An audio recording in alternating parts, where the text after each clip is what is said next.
Here comes one of the Pony Express boys. There was a shout and a clatter of galloping hoofs. Father and son stopped walking down the main street of Sacramento, California, and turned to look.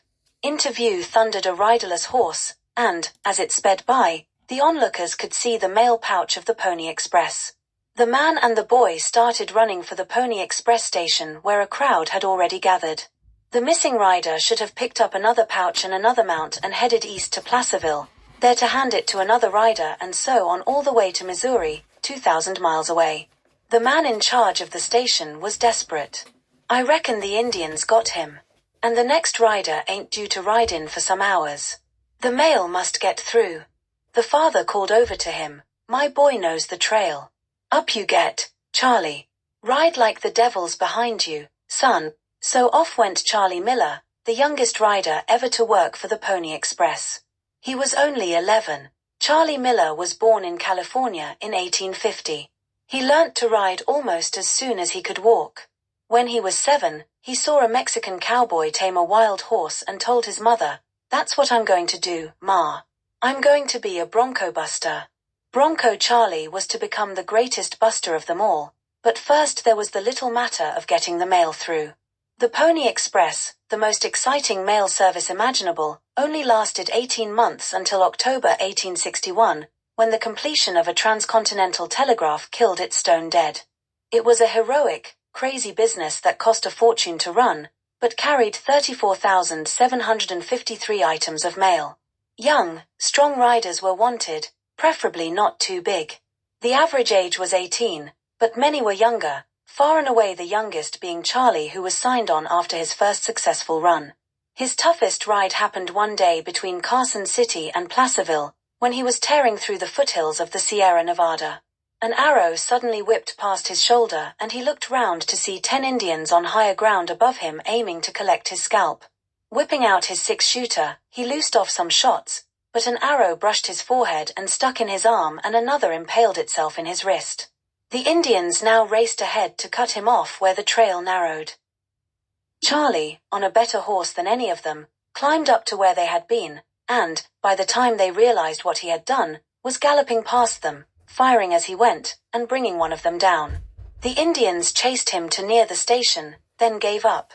When he arrived, he had the arrows removed, a nastier business in some ways than getting hit in the first place. He carried the scars till he died. When the Pony Express ended, the 11-year-old veteran felt lost, like most of the boy riders. So, after a few weeks at home, he set out on his travels, which were to last for 70 years. Bronco busting all over the West was his usual occupation, but always wanderlust kept him from staying in any one job or place for too long. No horse was too tough for him to tame, though in Dodge City he nearly met his match, a killer stallion named Old Mex. The local humorists bet him he could not master the horse, which meant he had to. The sheriff warned him, "That horse is a killer and mean as sin. Killed 2 riders right here in the street. Reckon his killed more on the range." As bets mounted for and against Charlie, mostly against, a dance hall girl sidled up to him. "Stranger," she said, "you look too young to die. When Old Mex has played all his tricks, he stops dead, then goes straight up and falls back on his riders. They don't survive." Charlie thanked her for the warning and went over to where Old Mex was being held gingerly on a long rope. Charlie loved horses. As he grew older he broke them in more gently, though just as efficiently. His job was to make good cowboy horses, not destroy their spirit. But one look at Old Mex convinced him that he was up against a murderer. With the horse staring at him with hate-filled eyes and trying to get at him with his lethal feet, it was all Charlie could do to get a halter on him and then a blind over his head. There was a quiet moment as he slipped the saddle over the horse and fastened it. Old Mex was biding his time. Charlie gathered his reins, mounted, and whipped the blind off. Old Mex shot up in the air, then started bucking furiously.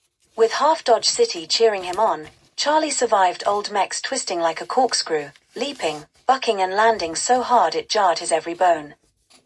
Suddenly the horse stopped dead. Charlie slipped 1 foot from his stirrup. The horse aimed for the moon, came straight down, then fell backwards, all 1,000 pounds of him. Charlie was ready and jumped free, suffering nothing more than a fright and a bruised knee. But old Mex lay dead. He had tried that trick once too often. Though Charlie was never nearer death than at that moment, he saw plenty more action. He rode shotgun for Wells Fargo stagecoaches, survived several gunfights and lived with and fought against Indians. Then, in 1885, he joined Buffalo Bill Cody's Wild West show as a stunt rider. In 1887, he visited Britain with the show, performing before Queen Victoria and hundreds of thousands of her subjects in London and elsewhere. He also went fox hunting with the Sioux chief, Red Shirt, who caused a sensation among the hunters by trying to lasso the fox. With another ex-Pony Express rider, Charlie took part in a 6-day race in London against 2 cyclists.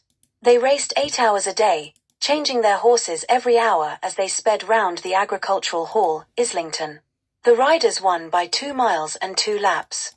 As if this was not enough, when Charlie finally retired from show business, married, and settled down, the First World War broke out, so he lied about his age and joined the Canadian Army.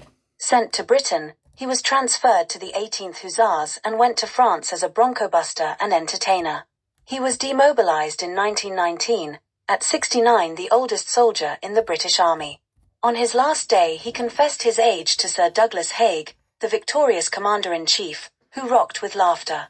His final exploit was a 7-month ride across America in 1931, when he was 81, carrying his Pony Express pouch.